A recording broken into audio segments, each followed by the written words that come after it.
It's the greatest mystery in exploration history. There's nothing that compares with it. There is no story in the history of British exploration that ends as tragically as this. 129 men disappear off the face of the earth. On January 19, 1842, pack ice crushed the rudders of two British ships, HMS Erebus and HMS Terror, as they pushed deeper into the Southern Ocean under the command of James Clark Ross. What he encountered at the edge of Antarctica would go on to reshape how the world understood an entire continent, one that older maps once depicted very differently. People worried that the Inuit would have gone on board ship, and they weren't interested in the paper at all. They were really interested in supplies and all that. Would have just thrown it all away. Do you think Antarctica was always frozen like this, or was something changed? Yes or no? Let us know in the comments. What 1842 actually was the record. Ross said on February 23, 1842, reaching 78 degrees and 10 minutes south, would not be surpassed by any expedition for 50 years. That number deserves a moment. It's rather difficult to describe it. You see, in a sense, my father was the adventurer who came in, who'd been one of Scott's people, and decided to run his own expedition. 50 years during which the most powerful naval nations on Earth, nations actively competing for territory and resources across every other corner of the globe, did not attempt to push further into the continent Ross had reached. The record stood not because no one tried, but because no serious effort was made to break it. What Ross found at that latitude was not what the men who sent him south had hoped to find. The geographical theories of the early 19th century allowed for the possibility of open water near the pole, an ice-free sea surrounded by more navigable coastline than the approaches suggested. What Ross found instead was a wall, an ice shelf of such scale and such impenetrability that he described it as a vertical cliff of ice rising from the ocean, stretching in both directions as far as his instruments could map it, offering no passage, no landing point, no invitation of any kind. The Ross Ice Shelf still carries his name. It is approximately the size of France. In 1842, it was simply the thing that ended the expedition's southward progress. It's a lot of new stuff that we're going to discover. No one's ever done this before. It's exploration. It's going to be interesting. And confronted every assumption the geographical community had brought to the question of what Antarctica was. Ross had also found in the preceding months of the expedition a coastline that was not what the speculative maps of an open southern continent had promised. There were mountains, there were volcanoes, including one actively erupting that he named Erebus after his ship. There was land of a kind, but the land was encased, not partially covered, not seasonally accessible, but locked under ice in a way that closed off any engagement with whatever lay beneath it. The moment Ross reached his furthest south and turned back is typically recorded as an achievement. The record, the discovery of the ice shelf, the confirmation of the continent's existence. What it also was, and what the 50 years that followed would confirm, was a closing. The door that Ross found at 78 degrees south was not a door that any subsequent generation would rush to reopen. What the older maps had shown on the other side of that door is the question that sits underneath everything else: the ancient map problem. In 1513, the Ottoman admiral and cartographer Piri Reis created a map on gazelle skin that has intrigued researchers for more than a century. According to notes written in its margins, the map was compiled from roughly 20 earlier sources, some allegedly dating back to the era of Alexander the Great. Among its most debated features is a southern landmass connected to South America, depicted with coastline details and notably free of ice. The conventional explanation is plausible. Ancient Greek thinkers had long proposed the existence of a southern continent, often called Terra Australis, to balance the known lands of the northern hemisphere. This idea persisted for centuries, influencing cartography well before exploration reached those latitudes. From this perspective, the Piri Reis map may simply reflect a blend of inherited speculation and imperfect geographic knowledge, resulting in a landmass that resembles a southern continent because such a continent was expected. However, critics argue that this explanation does not fully resolve certain anomalies. Speculative maps typically lack precise geographic features, yet the Piri Reis map appears to show river-like formations within the southern landmass. Some researchers claim these resemble drainage systems later identified beneath Antarctica's ice sheet through modern seismic surveys. If accurate, such detail would be difficult to attribute solely to philosophical guesswork. The issue becomes more complex with later maps. The 1531 map by Orontius Phineas depicts a continent centered on the South Pole, including what appear to be mountains, rivers, and ice-free coasts. Its general outline bears a resemblance, at least broadly, to Antarctica. Similarly, the 1739 map by Philippe Boitier shows Antarctica divided into two landmasses separated by an internal waterway. This feature was long dismissed as an error, but mid-20th century surveys revealed subglacial basins that some interpret as loosely consistent with Boitier's depiction. Mainstream scholars caution against overinterpreting these correspondences. They emphasize selection, bias among many inaccuracies in early maps. A few coincidental similarities to real geography are likely. These similarities tend to receive disproportionate attention, while mismatches are ignored. This is a valid and important critique. Still, the debate persists because some of the claimed correspondences appear unusually specific. Whether these maps reflect lost sources, remarkable coincidence, or misinterpretation remains unresolved. What is clear is that they continue to raise questions about the limits of early cartographic knowledge and how we interpret historical evidence. The climate catastrophe sequence. The gap between an ice-free Antarctica and the ice-covered continent observed in 1842 raises an important question. What mechanism could drive such a large-scale climatic shift? For Antarctica to transition into its heavily glaciated state, conditions in the southern hemisphere would have needed to change dramatically. The early 19th century offers a sequence of events that together represent one of the most intense periods of climate disruption in recorded history. In 1808, a major volcanic eruption, still unidentified but likely located in the southwestern Pacific, released significant amounts of material into the atmosphere. Evidence of this eruption appears in ice cores from both Greenland and Antarctica, confirming its global reach. While its exact impact is not fully understood, it contributed to a broader pattern of atmospheric disturbance. Further eruptions followed. In 1812, La Soufriere in the Caribbean and Mount Awu in Southeast Asia both erupted, adding more volcanic aerosols into the upper atmosphere. These particles reflect sunlight, reducing the amount of solar energy reaching Earth's surface. Individually, such eruptions cause temporary cooling, but in close succession, they can compound one another, delaying recovery and extending climatic effects. At the same time, Earth was experiencing the Dalton minimum, a period of reduced solar activity from about 1790 to 1830. Lower solar output meant that global temperatures were already slightly depressed. The volcanic activity of the early 19th century built upon this cooler baseline, amplifying its effects. The most dramatic event came in 1815 with the eruption of Mount Tambora in Indonesia. This was the largest volcanic eruption in recorded history, releasing vast quantities of ash and sulfur dioxide into the atmosphere. Its global impact was immediate and severe. The following year, 1816, became known as the Year Without a Summer. Temperatures dropped significantly across the northern hemisphere, leading to crop failures, famine, and widespread hardship. Tambora's effects lasted for several years as atmospheric particles remained suspended, continuing to block sunlight.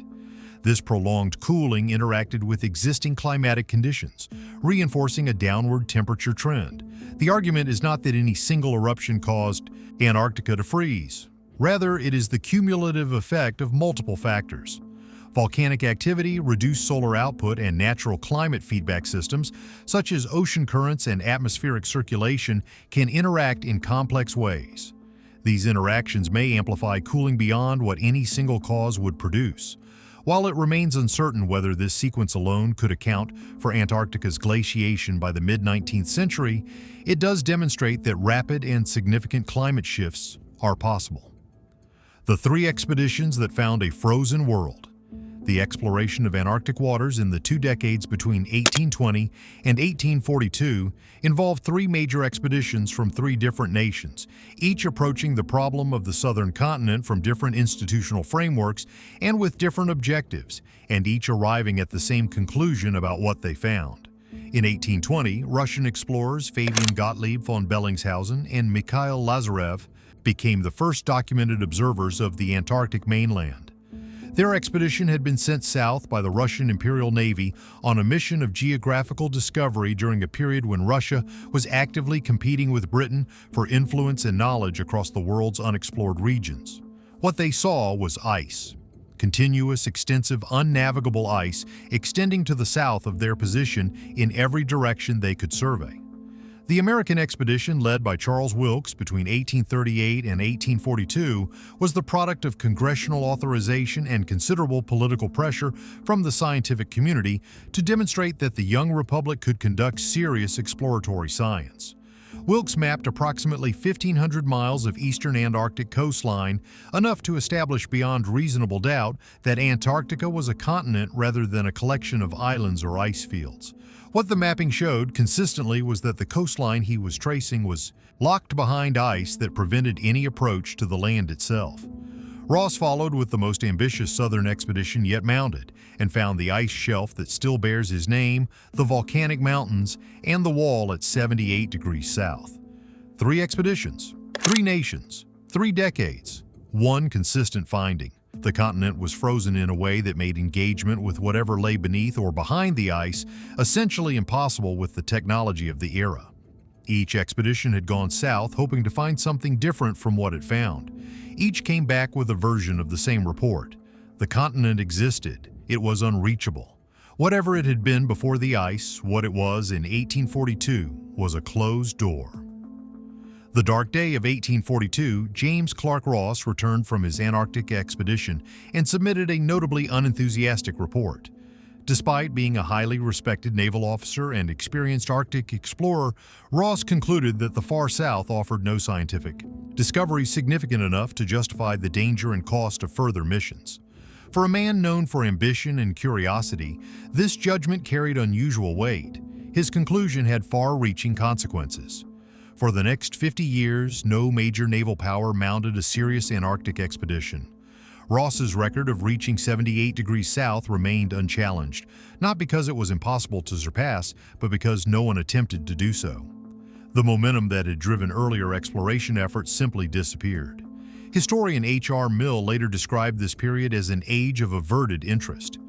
During a time when European powers were actively exploring and expanding into nearly every other unknown region of the world, Antarctica was largely ignored. In earlier decades, British, Russian, and American expeditions had competed to push farther south. After Ross's report, that competition abruptly ceased. The standard explanation for this long pause rests on 2 main factors. First, Ross's discouraging assessment reduced enthusiasm for further exploration. Second, the tragic loss of the Franklin expedition in the Arctic in 1848, where all 129 crew members perished, shifted attention and resources toward rescue efforts and made polar exploration seem especially risky.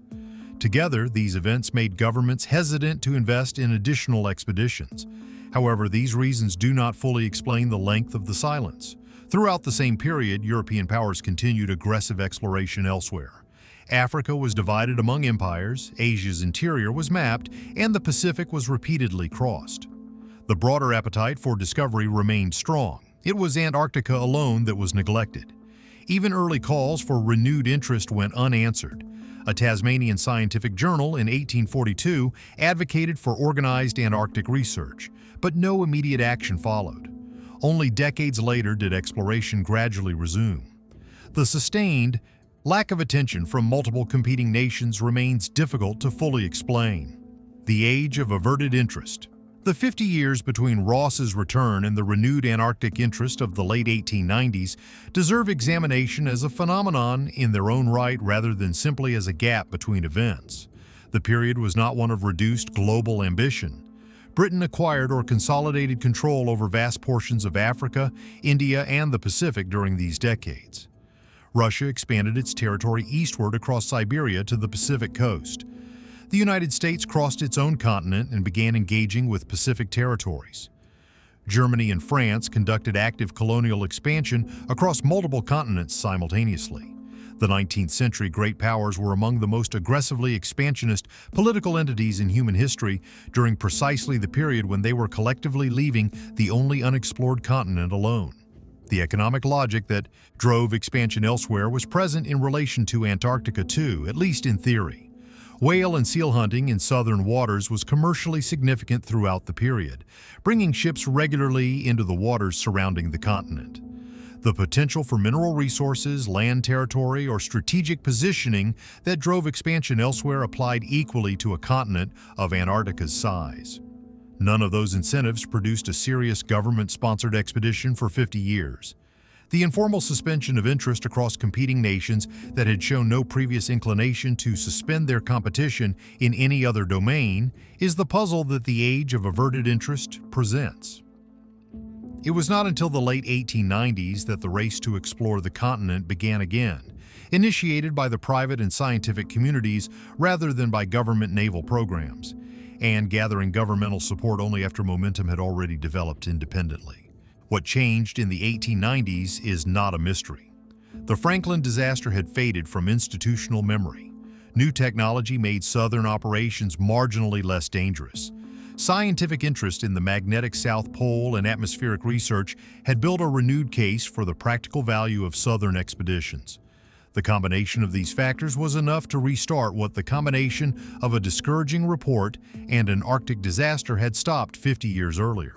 What started the 50-year silence and what sustained it across 5 decades of aggressive global competition in every other geographical direction is less cleanly explained. Operation High Jump. By 1946, the United States government had not conducted a naval expedition to Antarctica in approximately 100 years, since the Wilkes expedition of 1838 to 1842. The decision to send one in late 1946 was made at a scale that had no precedent in the history of polar exploration. Operation High Jump. Designated Task Force 68, assembled 4,700 men, 13 ships, and 33 aircraft for a mission to the Antarctic. No polar expedition before or since has approached that scale. The stated objectives were training personnel in polar conditions, testing equipment in extreme cold weather environments, and conducting aerial photography and mapping of the continent. Those objectives were reasonable, legitimate, and entirely achievable with a fraction of the resources committed to the operation. Testing cold weather equipment and training personnel for polar conditions does not require 13 ships and nearly 5,000 men.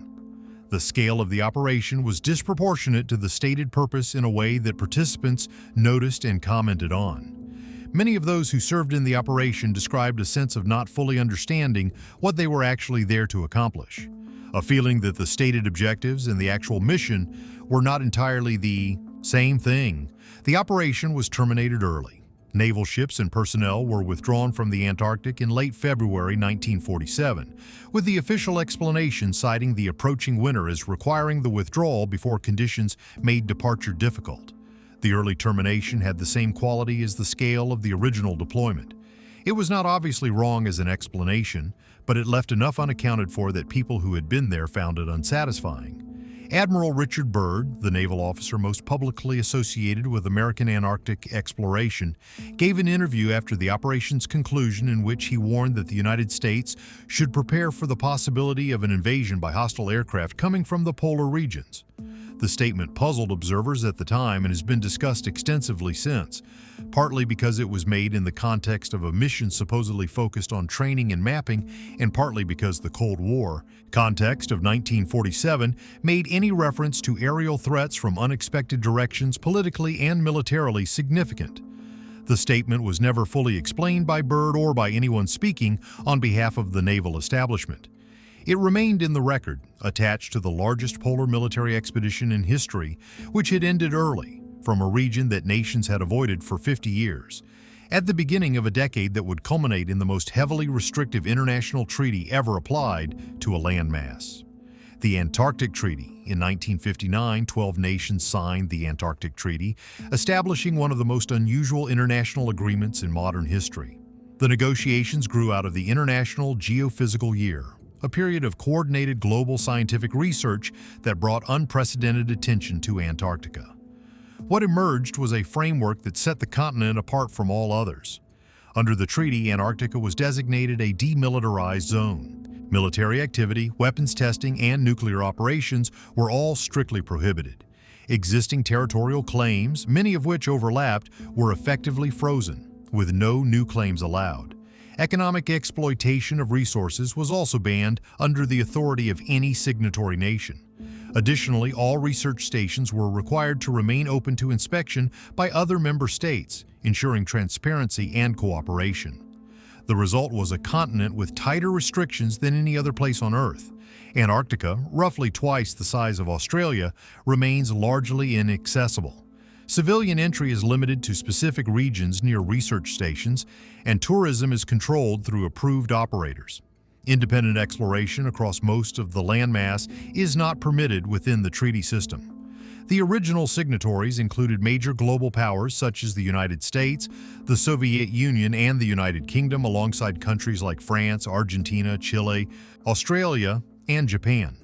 Notably, this agreement was reached during the height of the Cold War, a time defined by intense rivalry between the United States and the Soviet Union. Despite competing for dominance across the globe, these nations agreed to set Antarctica aside from military and political conflict. Supporters of the treaty often describe it as a triumph of scientific collaboration over geopolitical tension. While this is true, it may not fully explain the motivations behind it. Historically, nations with competing interests rarely agree to restrict access to vast territories without strategic reasons. The treaty successfully preserved Antarctica for peaceful purposes, but the deeper calculations that led to such broad agreement remain open to interpretation.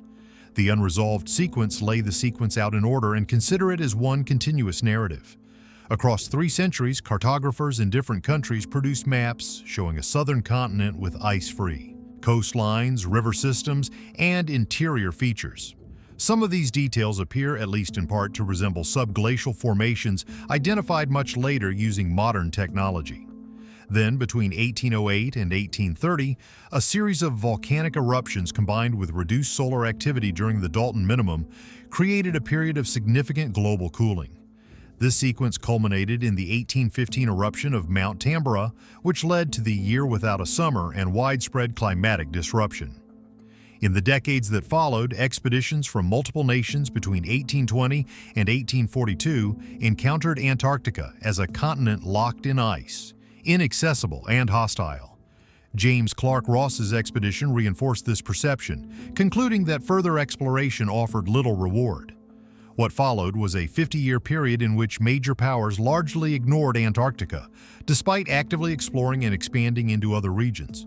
Interest only gradually returned toward the end of the 19th century. In 1946, Operation High Jump, the largest military expedition ever sent to Antarctica, arrived with significant resources but withdrew earlier than expected. Just over a decade later, in 1959, the Antarctic Treaty established the continent as a demilitarized zone, restricting access, freezing territorial claims, and prioritizing scientific cooperation. This agreement remains one of the most comprehensive international restrictions ever placed on a landmass. Each step in this sequence has a conventional explanation. Early maps are often viewed as speculative or symbolic. The volcanic events and solar changes are well documented drivers of climate variation. 19th century expeditions reported genuine environmental barriers. Political and logistical factors explain the pause in exploration, while the treaty reflects Cold War-era diplomacy and scientific collaboration. At the same time, Antarctic ice core data indicates that the continent has been glaciated for hundreds of thousands of years, placing any ice-free depiction far outside known human history. This creates a tension between interpretations of historical maps and established scientific timelines. The most grounded conclusion is not a definitive claim, but an open question. How should these elements be reconciled? The evidence exists across disciplines, but no single explanation fully unifies it. Antarctica remains both physically and intellectually remote, with unanswered questions still buried beneath its ice. 3 centuries of maps showing a continent without ice, a cascade of eruptions that produced the worst climate disruption in recorded history. 3 expeditions finding a frozen wall, 50 years of silence from every nation capable of going back, the largest military polar expedition ever assembled, withdrawn early, a treaty locking the continent away in perpetuity. The sequence does not resolve cleanly into any single explanation. Subscribe so you never miss what comes. Next,